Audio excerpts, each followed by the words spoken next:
Hey, welcome to this week's live conversation. And today is going to be a little bit personal. We're going to talk about binge eating, the binge and restrict cycle, and how you can get out of that cycle, and hopefully also kind of normalize why we get in it to begin with. So I'm going to share a little bit of a personal story, and hopefully that will resonate with you and help you the next time you feel like you've just eaten more than you wanted to and that you realized. So this think about this quote from when I was doing supervision with Evelyn Tribole and Elyse Resch, and when I was working on becoming a certified intuitive eating counselor.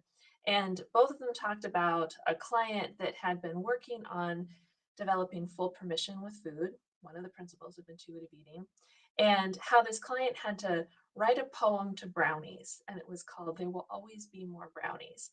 And it was part of their experience of telling themselves and learning to trust themselves that they could always have more brownies whenever they wanted to.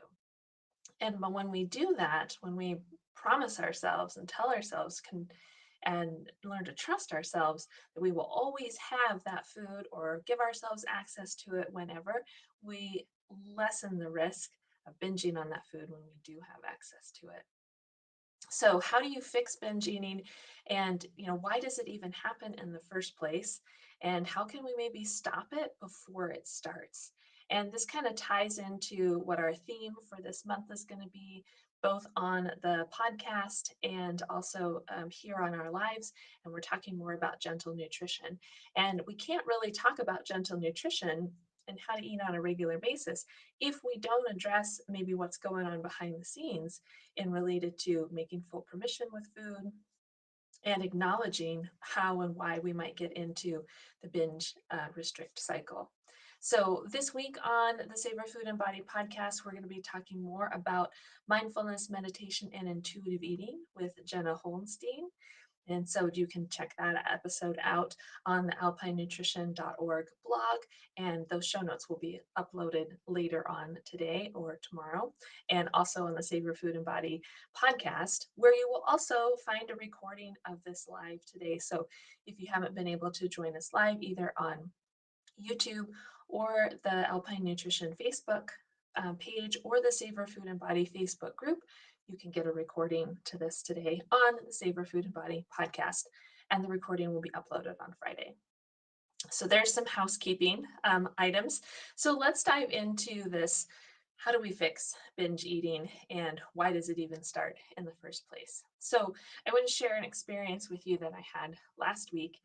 It was a really pretty busy week, had a lot of meetings, conversations with clients, and I didn't really have enough time for sitting down, eating regular meals, doing some movement that I enjoy, just kind of having some more time to myself, which is kind of ironic because I'm home by myself right now and the rest of my family is traveling. And so I had all these great ideas of like, I'm going to get all this stuff done. It's going to be really great.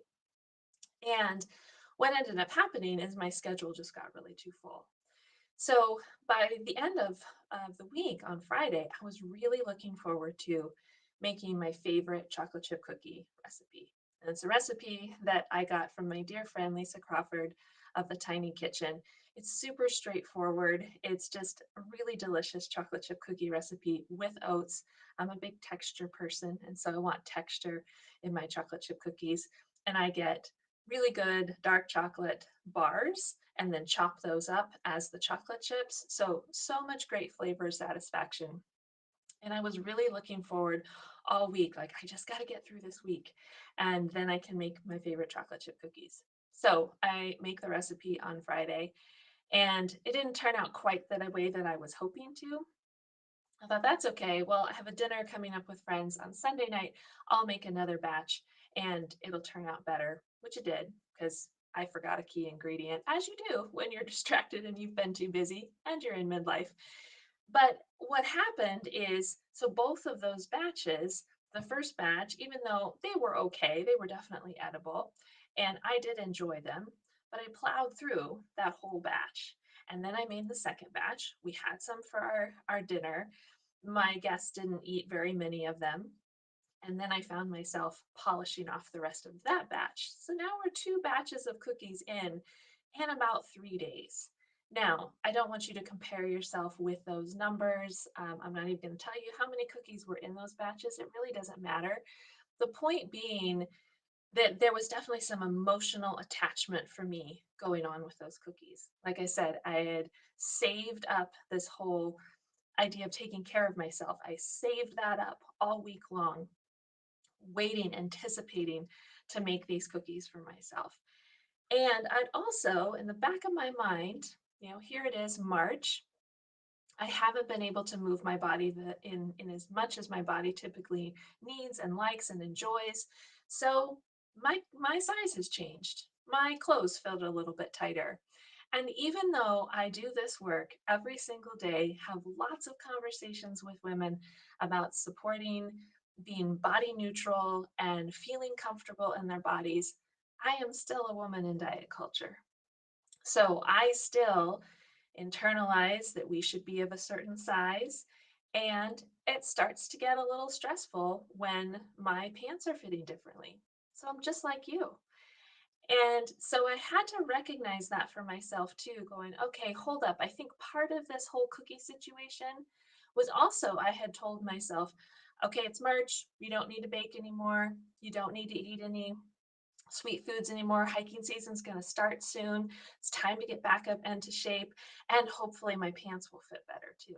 So here I am, certified intuitive eating counselor, nutrition counselor, do this work all the time. Those thoughts still come up for me too. So I want you to hear me and me saying that to you, and that it is totally normal to have those thoughts because we are part of a culture that encourages those thoughts. Now, how you act on those thoughts is a different game. So as I kind of reflected on like, what is the deal? What happened with these cookies? I haven't had an interaction with food like that in a long time. What happened is, as I was reflecting on it more as the week started, and I kind of dug myself out of my self pity hole of going like, God, why did I do this? Like, I'm a professional intuitive eater. Why did I do this? You know, don't spend too much time there if you get into the same mindset. If you've been practicing intuitive eating for a while and you have an experience like this with food, please don't beat yourself up about it because it's not going to help you through the process of what I'm about to share with you. So, as I reflected back on my experience, I went, there are two key things that happened here. One is that I didn't allow myself enough time for self nourishment all last week. I was rushing through my meals.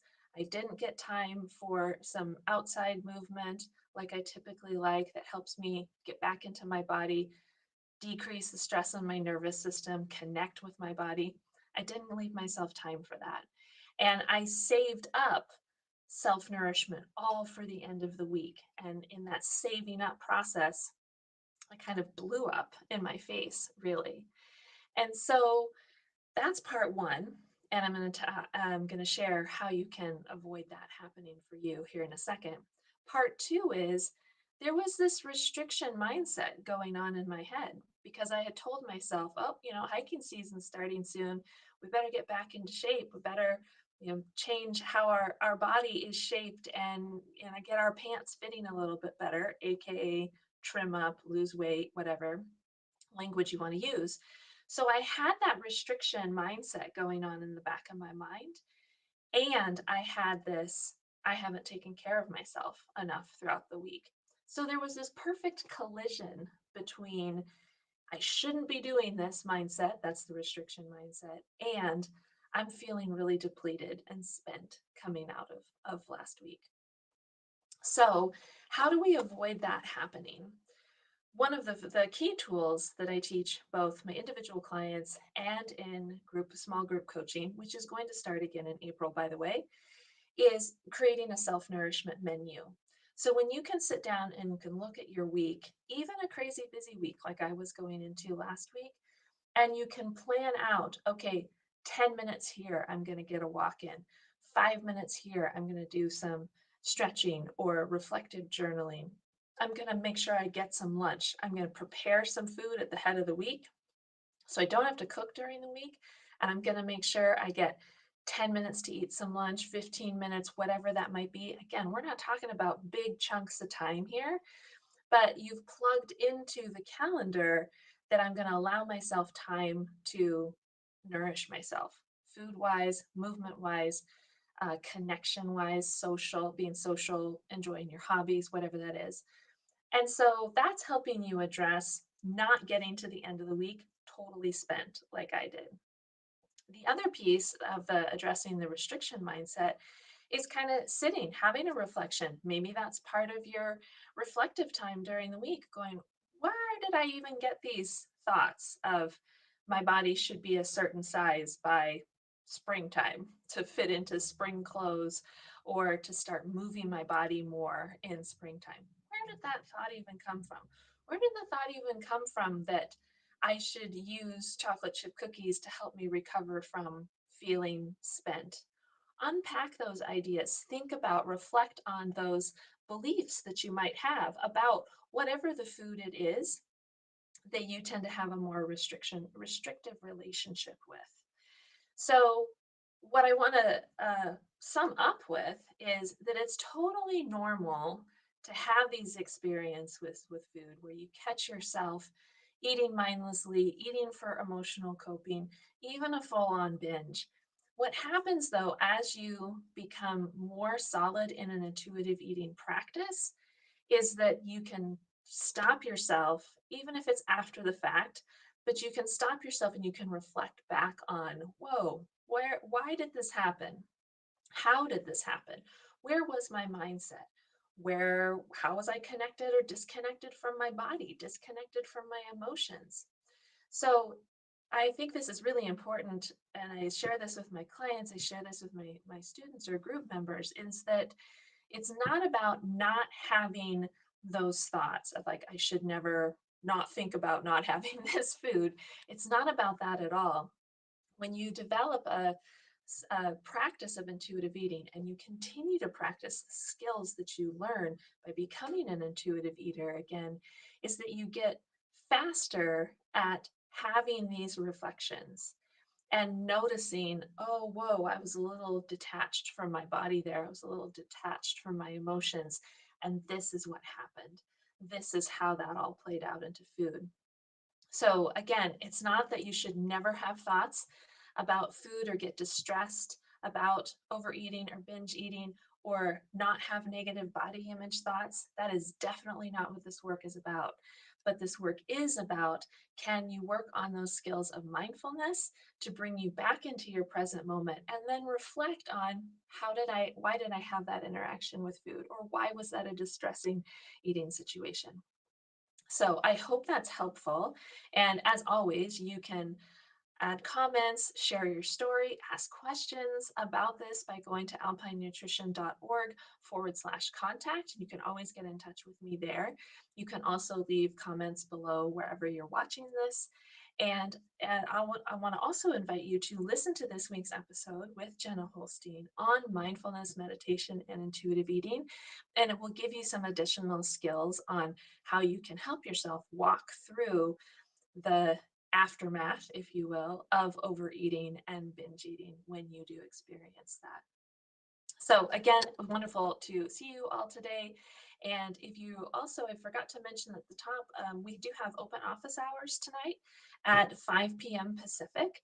So if you are interested in joining those free office hours, you can get the link by clicking the link below wherever you're watching this, and then you will have a Zoom link emailed to you. So come and ask more questions about mindfulness and intuitive eating or binge eating recovering or my experience last week.